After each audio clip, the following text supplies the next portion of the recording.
तो इस एपिसोड की शुरुआत वहीं से होती है जहां से पिछले एपिसोड खत्म होता। यान के ने हुआ से कह भी दिया था कि सुनो यार, तुम दोनों यानी बस लिंगोल और हुआ ये दुनिया काम यहाँ पे संभालो, मैं मेरी टीम प्लस जो मेरी बीबी है यहाँ पर है ना, हम लोग वापस चले। वापस मतलब नेदर टेरिटरी में जहाँ का अभी कमांडर भी बन चुका है। वहाँ पे खबर आती है जो हमारे कमांडर है ना वो वापस आ चुके हैं। जैसे वॉइस सुनता कहता क्या कमांडर यानी यान का वो वापस आ गया, ऐसे कैसे? मैं जाके मिलता हूँ, देखता कि यहाँ पे यान के सामने खड़ा है। अब तो ईयरिंग टेरिटरी में गया था वहां से बचाने के लिए और तेरे बारे में कोई भी खबर नहीं आई थी, हमको लगा तो वहीं पे फंसा हुआ है। ये भी कहता है सॉरी मेरे पास एक तरीका था डायरेक्ट निकलने का और मैं निकल गया। ये लोग कहते क्या बात है, और जो भी इंग्लैंड के लोग होंगे ना वो तो साले अभी भी कंफ्यूज बैठे हुए रहेंगे कि भाई क्या हो गया, वो निकल के जा कहीं को नहीं रहा, उनको क्या मालूम, तू तो वही निकल के यहाँ पे आ ही चुका है। तो यान के भी कहता है या तूने ठीक बोला। फिर जो दूसरा 8वें रैंक एल्डर ना वो मैप निकाल लेता है और कहता है सुनो कमांडर वापस आ ही चुका है तो पूरा मैटर अच्छे से डिस्कस करते हैं। सारे बंदों को मिला के हमारे आर्मी में अभी 6,50,000 बंदे यहाँ पर हैं, जो ज्यादा नहीं होते। पहले 7 लाख यहाँ पे थे,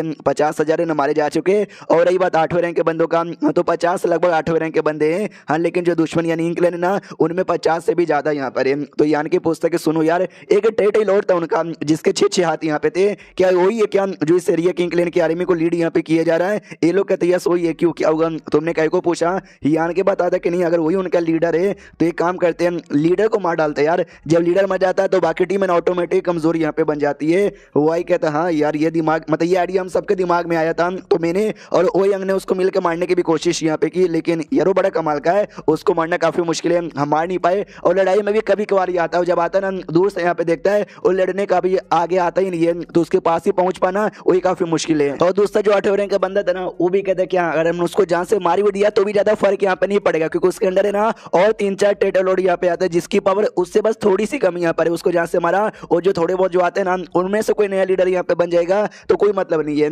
यान के कहता है अगर उसको मार के कोई मतलब नहीं है तो बताओ हमारा क्या प्लान है, हमको क्या करना चाहिए, किसको मारना चाहिए और किसको नहीं मारना चाहिए। तो मैप निकाल के ना इस एरिया के बारे में बताता है और कहता है इस एरिया में हमको जाके लड़ाई चालू करनी चाहिए। तो यान के भी देखता है ये एरिया में क्यों, इस एरिया में ऐसी क्या बात है। मनी मन सोचता मुझे लगा जो मेन उनका एरिया ना मेन एरिया में हमला यहाँ पे करेंगे, उनके मेन कुछ बंदे लोग को मारेंगे, लेकिन ये जिस एरिया के बारे में बता रहा है ना वो कोने वाला एरिया है जो ज्यादा इंपॉर्टेंट नहीं है। तो ये बताना चलो कहते हैं डिटेल में कि ये जो एरिया है इस एरिया में एक नहीं बल्कि 5-5 टेरिटरी लॉर्ड यहाँ पे रहते हैं। और हमको तो मालूम है तुम कमाल के हो, तुमने पहले भी 3 को यहाँ पे जहां से मार दिया है, तुम अचानक से जाओगे और अचानक से अटैक करोगे ना, एक नहीं तो 2 को तो भाई यू आराम से चुटकी बजाती मार देना।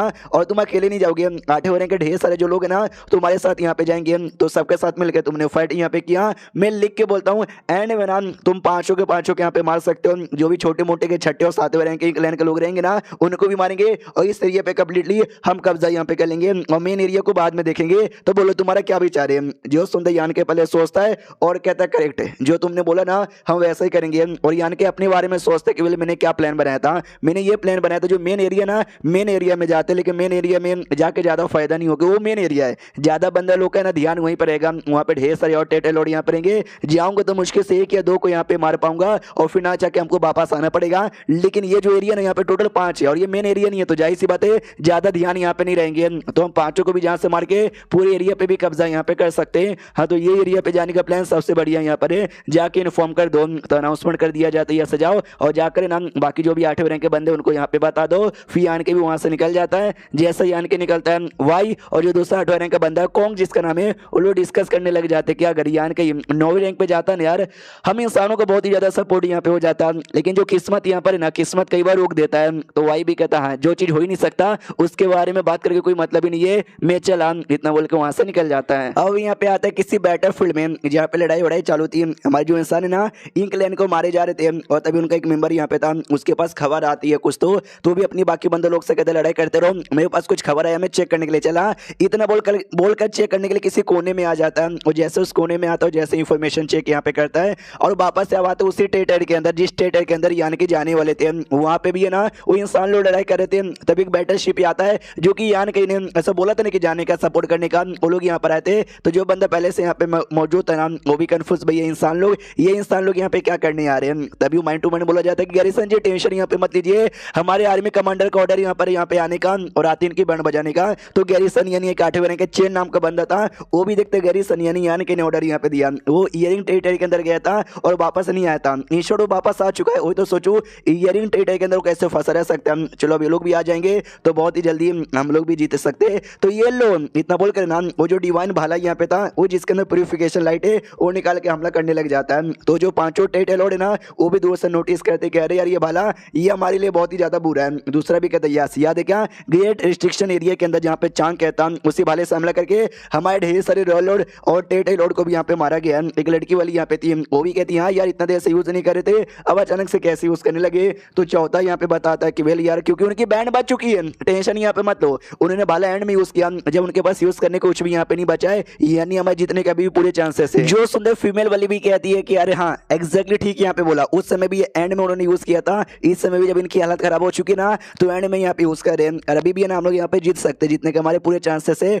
उतने में बैटरशिप आ रहा था, यान के बैटरशिप, इनको भी दिखाई देता बैटरशिप, वो हमारी ओर आ रहा है। पागल वागल के भाई कौन बैटरशिप लेके हमारे एरिया में घुसने को आ रहा है, मरने का शौक है उनको। लड़की वाली कहती कि भाई बैटरशिप आगे आए उससे पहले हम इसको डिस्ट्रॉय कर देते, डिस्ट्रॉय करने के लिए अटैक करते, मतलब डिस्ट्रॉय नहीं करते बल्कि इंक एनर्जी डाल देता कि बैटरशिप के जो भी बंदे ना इंक डिसेबल बन जाए। लेकिन उससे पहले एक जो नीडल यहाँ पे ना नीडल आता है, एक टेट लॉर्ड के माथे में घुसती है और जाहिर सी बात उसकी जो आत्मा ना कमजोर बन जाती है। वो भी चिल्लाता मम्मी रे मेरे को दर्द हो रहा है। उतने में जो गैरिसन चेन जो यहाँ पे फाइट कर रहा था वो आगे आता है, उसी पे हमला करता है और उसकी बैंड यहाँ पे बजाता है। वो जोर से चिल्लाता है कि मम्मी रे, तो ये और भी जोर से हमला करके उसकी पूरी जान निकाल लेता है और कहता है कि मैंने यहाँ पे मार डाला। वो बड़ा खुश यहाँ पे था क्योंकि जब मैं इतने सालों से फाइट कर रहा हूँ, मैंने 6ठे रैंक और 7वें रैंक के ढेर सारे मारे, लेकिन जो टेट लॉर्ड है ना मैंने बस 3 ही टेट लॉर्ड यहाँ पे मारा था, वो भी दूसरे लोग के साथ हाथ मिला के। ये पहली बार हो रहा है जब मैंने अकेले ही 2 ही अटैक में जहां से यहाँ पे मार डाला। यह समझ ही आ गया, और ये जो मजा है मैं चाइना के हर एक व्यक्ति को देना चाहता हूँ। और जो बाकी टेट लॉर्ड है ना वो देख के हिल जाते, कह रहे यार इस आदमी ने अकेले ही हमारे बंदों को कैसे इतना आसानी से मार डाला, ये तो पॉसिबल ही नहीं है। वो इतने में यान के आ चुका था और कहते सारे साथी लोग आक्रमण करने को तैयार हो जाओ। ये लोग कहते कि अरे यार ये तो यानकी का बच्चा है जो कि कोई टेक्निक यूज करके हमारी आत्मा कमजोर बना देता है, और एक बड़ा जोरदार हमला कर दिया जाता है। जिस हमले के बीच में सारे टेट लॉर्ड आ जाते हैं, एक नहीं आया था उसको बोला जाता है कि भाई तू इस हमले के बीच में नहीं आया है, आओ और जल्दी से हमको सपोर्ट कर। वो कहते हैं मेरा कद्दू तुमको सपोर्ट कर पाएगा, हमले के बीच में भले ही नहीं आया लेकिन इससे पहले लड़ाई मैं ही कर रहा था और चोट मुझे यहाँ पे लगी हुई है, मैं सपोर्ट नहीं कर पाऊंगा यार। उतने में यानकी के सारे बंदे आ जाते, लड़ाई वड़ाई चालू हो जाती है। और जैसे लड़ाई चालू होती है ना तो एक फीमेल वाली यहाँ पे थी, वो भागने लग जाती है कि भाई भागो अपनी जान बचा कर। तो सामने से अपना चेन भी देखते हो, कहते साली रुक जा।